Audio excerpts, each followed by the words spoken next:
Question de Charlotte. Pourquoi pas Aurora et Magda en version papier?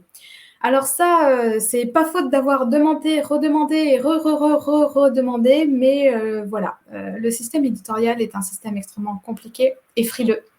Donc pour le moment, il n'est pas encore question de les sortir en papier, mais comme je disais, tout est possible. Tout est possible, ça finira par venir. Alors, il faut bien voir que quand c'est l'auteur qui réclame, en général, il ne se passe pas grand-chose. En général, c'est quand les lecteurs se mobilisent qu'il se passe des choses. Voilà. Je lance un appel, voilà. Faites une pétition. Exactement.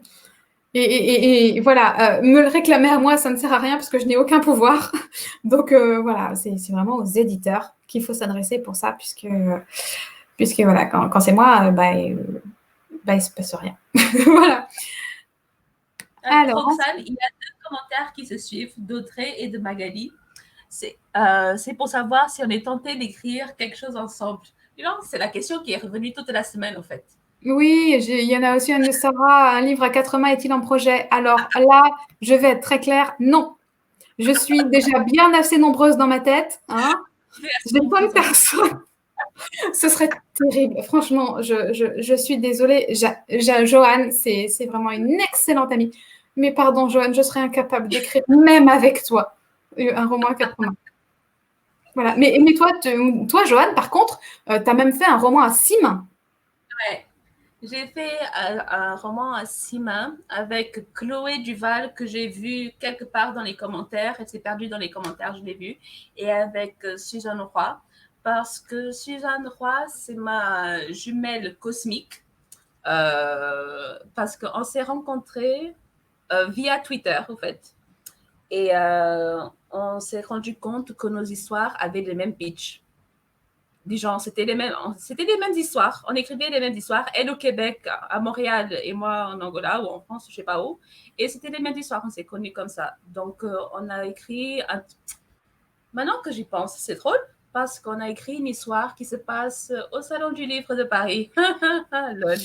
Ben voilà. Donc, n'écrivez pas sur la fin du monde, s'il vous plaît, parce que je ne sais pas. Hein. Mais c'était chouette. C'était des coups de cœur au Salon du Livre, quoi. C'était des histoires d'amour pendant le week-end. C'était bien. De toute façon, il faut savoir que je prête très attention à mon karma d'écrivain.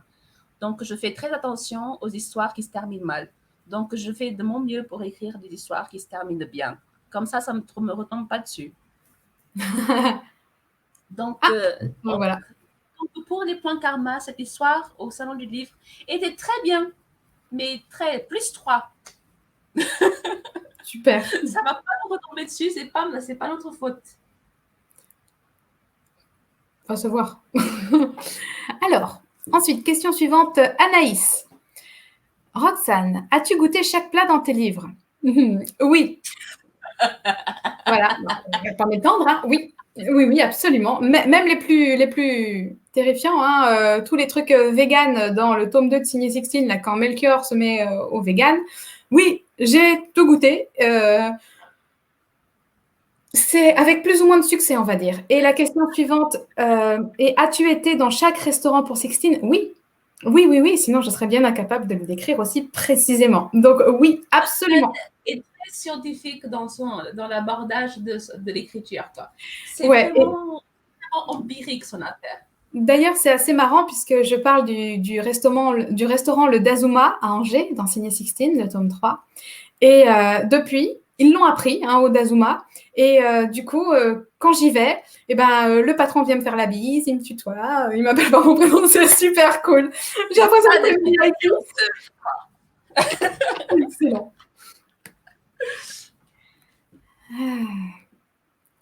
Donc ensuite, ça on a déjà répondu, ça on a répondu. Ophélie, votre réaction quand votre premier livre a été publié? Oh. Donc, mon premier livre, c'était la mauvaise porte. J'étais jeune, j'étais étudiante. Voilà, tu vois, quand on fait les erreurs de jeunesse, parce que mon premier livre est sorti quand j'avais 20 ans, j'étais à la fac. Je venais d'arriver en France, je ne connaissais pas le milieu éditorial, je ne savais même pas qu'il existait le compte d'éditeur, le compte d'auteur. Donc, j'ai payé la publication de mon premier roman. Ce que je vous conseille si vous écrivez, de ne jamais le faire, parce que si vous payez la publication, vous n'aurez pas un suivi éditorial, vous n'aurez pas un correcteur, vous n'aurez pas un... Voilà, n'acceptez jamais un contrat à compte d'auteur. Ouais, tout à fait. Donc, quitte à investir, autant passer côté auto-édition et payez-vous un éditeur, payez-vous un correcteur et voilà.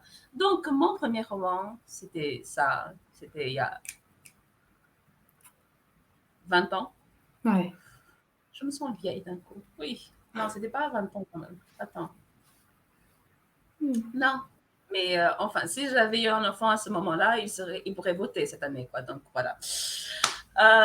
Mais donc ce premier roman, on n'y pense pas. Mais mon vrai premier roman publié, c'était genre 5-6 ans plus tard, et c'était vraiment autre chose parce que j'avais vraiment une éditrice, j'avais le papier, j'avais reçu mes exemplaires, 15 exemplaires d'auteur.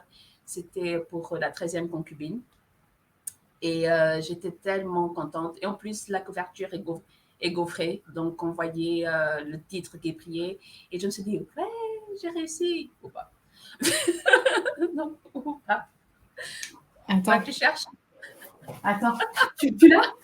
Tu l'as, la 13e concubine? Attends, je vais le chercher. Ah, dans cette pièce.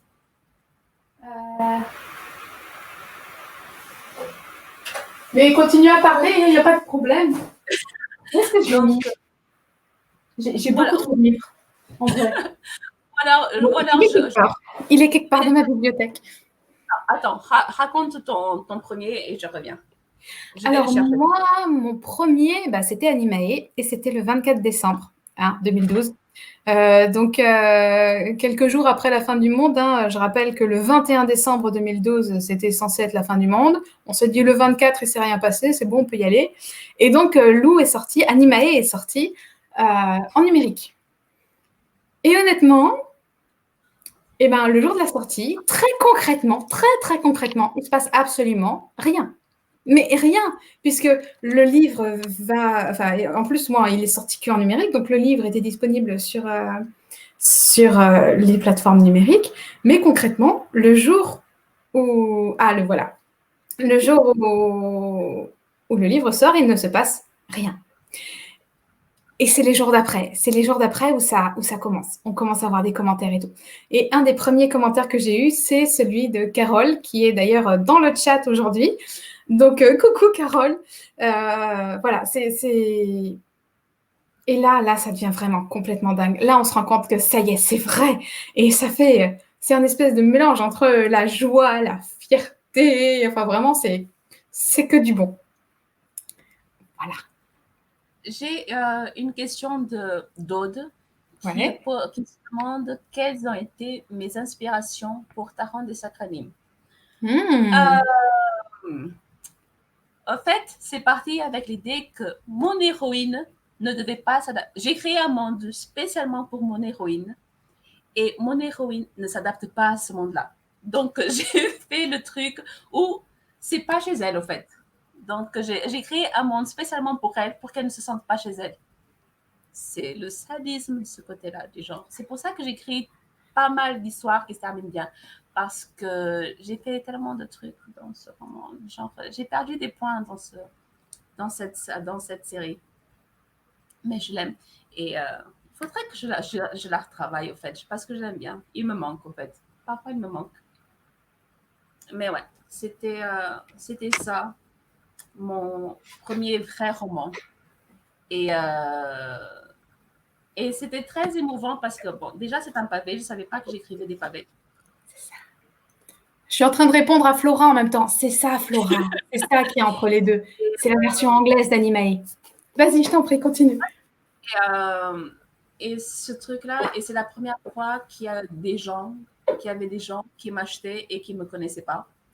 Et c'est aussi les premières fois où j'ai dédicacé. Genre, il y avait Roxane Genre, on s'est retrouvés à Paris. C'était les premiers exemplaires que j'ai signés Ouais. de ma vie. Ouais. C'était mes premières dédicaces sauvages de ma vie. Ah, Et c'était sympa, ça. donc, c'était en 2013. C'était il y a 7 ans.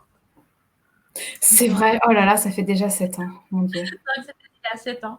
Donc, ouais, et j'ai encore plein d'exemplaires auteurs, même s'il y a une nouvelle, même s'il y a des nouvelles éditions, mais c'est celui qui a réouvert, réouvert les portes de l'édition pour moi. Parce qu'entre mon premier, qui était à compte d'auteur, et celui-là, il y a 5 ou 6 ans qui se sont passés. Et après celui-là, depuis la publication de la 13e concubine, je n'ai plus arrêté. Du genre, voilà, j'étais. C'est parti, on a ouvert la porte, et ben je rentre, je fonce dedans.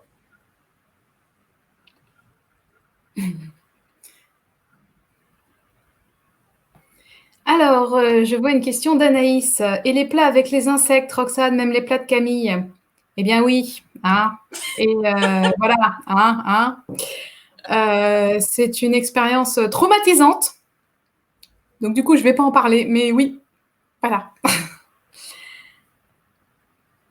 Ce serait pas un trollidou derrière Roxane? Mais oui, tout à fait, c'est un trollidou, absolument. Il y a des gens qui ont l'œil, quoi. Ah, il y a des gens qui ont l'œil, hein.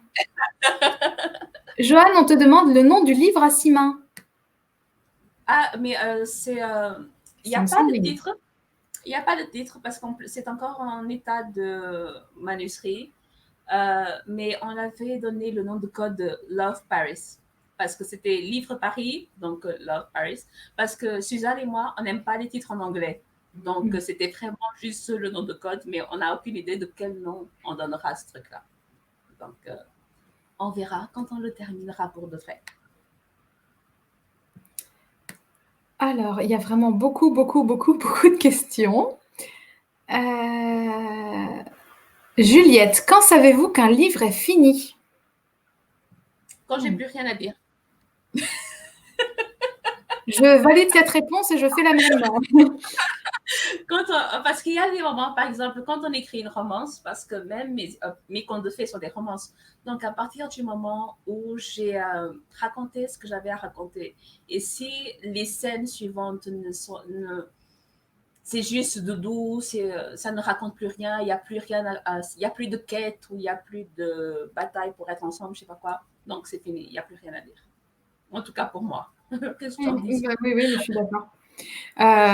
Moi, c'est encore plus simple en fait, puisque en général, quand je commence à écrire un roman, je connais la fin.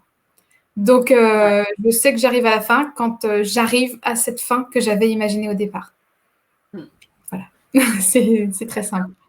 Je sais quelle est ma fin, mais après cette scène peut à quel moment arrêter la scène ou jusqu'où on va aller. Ou peut-être, il y a des fois comme ça, du genre, j'ai la scène de fin, mais quand j'y arrive, je dis, ouais, non, c'est pas celle-là la fin. Il faut soit que j'arrête avant, soit que j'arrête avant parce que la scène d'après, ça ne rapporte plus rien, soit il faut que j'arrête à la scène suivante. Donc, mais ouais, comme Roxane, je sais où je vais. Parce que comme j'écris différents genres, il faut que je sache si ça se termine bien. Ouais. Donc, il faut que je connaisse ma fin avant de me lancer. Parce que les points karma, tout ça, l'équilibre, tout ça, avant que ça me tombe sur la tête. Alors, ça fait plus d'1 heure et demie qu'on est en ligne. Donc, je propose qu'on prenne encore une question et on s'arrête. Pour ceux à qui on n'aurait pas répondu aux questions, il y a un deuxième live demain sur la page de Joanne cette fois. Donc, revenez et on répondra à d'autres questions demain. OK? Qu'est-ce que tu penses de cette dernière question, Joanne, de Philippine? Qu'est-ce qui vous a décidé à écrire votre premier livre et comment avez-vous trouvé la motivation? Attends, c'était quoi ma première histoire? Ma première histoire était de l'autofiction. J'avais décidé d'écrire une histoire avec tous les gens que je connaissais, la famille, les voisins, tout ça. Et j'ai écrit dans mon histoire que j'avais un crush avec mon voisin du 11e étage. Donc, voilà. Et il y avait ma cousine, parce qu'à ce moment-là, j'écrivais en portugais. Donc, il y a eu ma cousine, parce que j'écrivais, je mettais tout dans un classeur. Donc, ma cousine a pris le classeur. Elle est partie chercher mon voisin. Elle discutait. Elle tournait les pages comme ça. Du genre, jusqu'au moment où il y a un moment où je dis que je suis amoureuse de mon voisin. Et mon voisin tombe sur la page. Et elle fait, ah ouais, quand même. Donc, mais comme ma vie n'est pas un roman, ça n'a rien donné. Je peux dire que c'était ça la motivation ou pas. Et moi, j'ai toujours été une raconteuse d'histoires. Aussi loin que remonte ma mémoire, j'ai toujours raconté des histoires. Et du coup, le fait de les écrire, c'était quelque chose de très naturel pour moi parce que c'était la meilleure façon de partager toutes les histoires que j'avais dans la tête. Donc, je ne peux pas dire exactement à quel moment ça a commencé parce que ça commence même à avant, là où jusqu'à ma mémoire. Oh là là, elle n'est pas française cette phrase. Ça remonte à avant ma mémoire, en fait, puisque, par exemple, c'est une anecdote que je raconte toujours. Ma mère a ressorti des cartons il y a quelques années maintenant, un livret. Ça ressemblait vachement à mon carnet des créatures. Hein. C'était pareil. C'était écrit de ma main et illustré de ma main. Une histoire que j'avais écrite quand j'avais 6 ans et qui racontait l'histoire de Blandine, une fille qui avait des grands bras. Alors, personne à l'école ne l'aimait parce qu'elle avait des trop grands bras. Et du coup, personne ne l'aimait. Et un jour, il y avait un incendie dans l'école. Elle sauvait les gens qui étaient coincés au dernier étage avec ses grands bras. Et du coup, tout le monde l'aimait. Et du coup, elle épousait le nouveau de l'école dont elle était amoureuse. Donc, ceci n'est pas un résumé, c'est l'histoire intégrale. Hein. Donc, voilà. Donc, c'était mignon. ça remonte vraiment à avant ce dont je me souviens. Donc, j'ai toujours raconté des histoires. Et que ça se termine bien. Et que ça se termine bien. Voilà. Donc, nous aussi, on va s'arrêter là pour ce soir. Merci à vous tous d'avoir été là. Je vois dans vos commentaires, merci beaucoup. À demain, merci pour la soirée. Merci à vous d'être venus si nombreux. Merci d'être restés aussi longtemps. Ça ne devait pas durer aussi longtemps. Donc, merci d'être restés. Pour ceux qui le souhaitent, demain, donc sur la page de Joanne, nous faisons un deuxième live Facebook sur les romances et les comédies romantiques. Donc, venez, on va s'amuser comme ce soir. On a d'autres questions, puisqu'en fait, vous nous avez posé beaucoup de questions. Et il y a d'autres questions, puisqu'elles sont prévues pour demain soir. Donc, n'hésitez pas. Et on vous embrasse très, très fort. Merci d'être venu. Salut tout le monde. À bientôt. Bye.